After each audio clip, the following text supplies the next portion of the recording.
आपण आज या ठिकाणी विद्या विकास मंदिर या विद्यालयामध्ये खाऊ गल्लीमध्ये आलेत आणि जिल्हा परिषदच्या निवडणुका लागलेल्या आहेत आणि तुम्ही दोघी ज्या आहेत त्या जिल्हा परिषदेच्या रणांगणात उभ्या आहात. पण एक योगायोग असा आहे का विद्या विकास मंदिरमध्ये जी.के. सरांची कल्पकतेतून तुम्ही एकत्रित आलात. काय वाटतंय जिल्हा परिषदेला सामोरं जात आहे या खाऊ गल्लीला आल्या पहिली प्रतिक्रिया खाऊ गल्लीबाबत द्या विद्या विकासच्या. मुलांचा रिस्पॉन्स मला आज या ठिकाणी पाहायला भेटला. अतिशय आनंदामध्ये त्यांना देखील या सगळ्या गोष्टींचा त्यांना आनंद होतोय. तर त्यांच्या चेहऱ्यावर हा आनंद दिसतो. काहीतरी अभ्यासापेक्षा काहीतरी वेगळं त्यांना आज अनुभवायला भेटतंय. त्याबद्दल मी शिक्षकांची सुद्धा आभार व्यक्त करते का त्यांनी त्यांच्यासाठी एवढा सुंदर कार्यक्रम त्यांनी आयोजित केला आणि त्या माध्यमातून खरं तर मुलांना पण उपयोग आणि ज्ञानाचं त्यांना त्याच्या ज्ञानात भर पडेल या अनुषंगाने आजचा कार्यक्रम अतिशय सुंदर प्रकारे या ठिकाणी पार पडत. आता जिल्हा परिषद निवडणुका ज्या आहेत त्या लागल्या, कार्यक्रम जाहीर झाला, प्रचार यंत्रणा ज्या आहेत त्या तुम्ही आता प्रत्येकजण दोघी रणांगणात म्हणजे अगदी मैदानामध्ये फिरतायत. काय वाटतंय सध्याचं वातावरण जिल्हा परिषद पाहता? तिकडचं नाही घेत आमचं हे सर इथे निवडणुकांचं न बोलता आपण मुलांबद्दल बोललं तर मला वाटतं ते योग्य राहील कारण आज हा निवडणुकांविषयी बोलण्याचा प्रश्न आहे. या ठिकाणी स्नेहलताई तुम्ही आता खाऊ गल्ली कारण निवडणूक हा विषय टाळलेला आहे स्मिताताईंनी आणि तुम्ही अगदी आता खाऊ गल्लीमध्ये मागच्या वेळेला पाहिलं होतं. आता काय वाटतंय सध्या? आपल्या विद्या विकास मंदिरने आहेत अत्यंत चांगल्या प्रकारे उत्कृष्ट अशा नियोजनामध्ये जी.के. सर नेहमीच आणि त्यांचे सर्व सहकारी असतील, सर्व शिक्षक असतील, त्यांची सर्व टीम असेल, ती जिल्हा परिषद शाळा असो किंवा आपल्या ह्या विद्या विकास मंदिर असो त्याच्या माध्यमातून जे आहे ते अत्यंत चांगल्या प्रकारच्या वेगवेगळ्या सामाजिक उपक्रमांचं देखील त्या ठिकाणी जे आहे ते आयोजन करत असतं आणि हा वर्षातून एकदा जो आहे तो हा आनंद मेळावा जो आहे मग त्याच्यामध्ये खाऊ गल्ली असेल किंवा तसं बघितलं तर खाऊ गल्लीलाच खूप छान रिस्पॉन्स या ठिकाणी दिसतोय.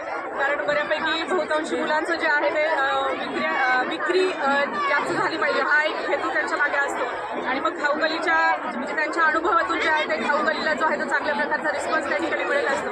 त्याच्यामुळे खायचे पदार्थ जे आहे ते अत्यंत चांगल्या प्रकारे या ठिकाणी उत्स्फूर्त असताना दिसत आहे. सर्व ग्रामस्थ असतील, सर्व मान्यवर मंडळी असतील आणि सर्वच या ठिकाणी कॉलेज आणि शाळेचे सर्व विद्यार्थी जे आहेत ते अत्यंत चांगल्या प्रकारे जे आहे त्याचा लाभ घेत आहेत आणि आनंद त्यांच्या चेहऱ्यावरती दिसतो. धन्यवाद. आपण पुढे जाऊयात जी.के. सरांकडे एक कल्पकता आहे वेगळी कारण इथून पाठीमागच्या काळात तालुक्याच्या आजी माजी आमदार अतुल शेठ बेंके आणि शरददादा सोनवणे एका व्यासपीठावरती आल्याच्या नंतर एक थोडंसं विनोदी शैलीमध्ये तुम्ही त्यांना एकत्रित आणलेलं होतं. आता दोन ज्या आहेत त्या जेडबी लढतायत त्यांना एकत्रित आले. कसं सुचतं सर तुम्हाला हे? आणि विद्या विकास मंदिरचा आनंद मेळावा आहे. आम्ही सगळ्यांना बोलवलेलं आहे. त्याच्यामध्ये योगायोगाने ते आले. पुणे गावच्याच आहे. शिक्षणामध्ये असं असतं विद्येचं मंदिर आहे. आम्हाला येणारी प्रत्येक व्यक्ती जी आहे ती सारखी असते. त्याच्यामध्ये पॉलिटिकल इश्यूने वगैरे आम्ही पाहतोय नाही आणि तसं आमच्या डोक्यात आलं नाही. तुम्ही त्या अँगलने विचारलेलं आहे.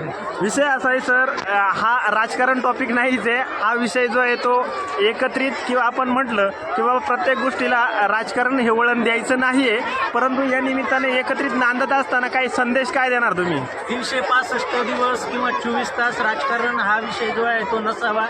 निवडणुकीचा अर्ज भरला जाईल आणि शेवटपर्यंत तेवढ्या पुरता असावा. इतर वेळेला आपण सर्वजण एक आहोत. सर्वांना गावासाठी काहीतरी करायचं, आपल्या परिसरासाठी, राज्यासाठी, देशासाठी करायचं अशीच भावना असावी.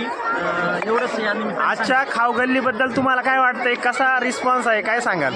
खूप आता तुम्ही पाहतच आहे, खूप गर्दी आहे, मुलांमध्ये नवचैतन्य आहे आणि आतापर्यंत त्यांनी आणलेल्या बऱ्याचशा 90% वस्तू त्यांनी 1 तासाच्या आत फडशा पाडलेला आहे. याच्यानंतर काही कार्यक्रम आहे. महिला पालक आपण बोलवलेले आहेत. पुरुष पालकच येत असतात, परंतु महिला पालक जर आले तर आपला पाल्य कोणत्या शाळेत येतो, त्याची प्रगती कशी आहे, इथं कोणकोणत्या सुविधा आहेत हे त्यांना कळावं आणि त्यांना आनंद मिळावा या उद्देशाने आपण बोलवतोय. याच विद्यालयाची माजी विद्यार्थिनी गीतांजली डुंबरे आता आवटे कुटुंबियांमध्ये दिलेली तिचं स्त्री पालकाची भूमिका काय याच्यावरती व्याख्यान आहे आणि ते ऐकण्यासारखं आहे. या दोघींना मी विनंती करेल, स्नेहलताईला, स्मिताताईला, त्या देखील थांबतील आणि हा कार्यक्रमसुद्धा याच्यानंतर होणार आहे. वाण वाटप होणार आहे. आम्ही गिफ्ट आणलेले आहेत, सांगायला हरकत नाही. त्या पण आम्ही देणार आहोत, पालकांना खुश करणार आहोत आणि तिळगुळ समारंभ आहे पुरुष वर्गासाठी. 52 कॉम्प्युटर आहेत. आमच्या इतर ठिकाणी स्टाफ रूमसह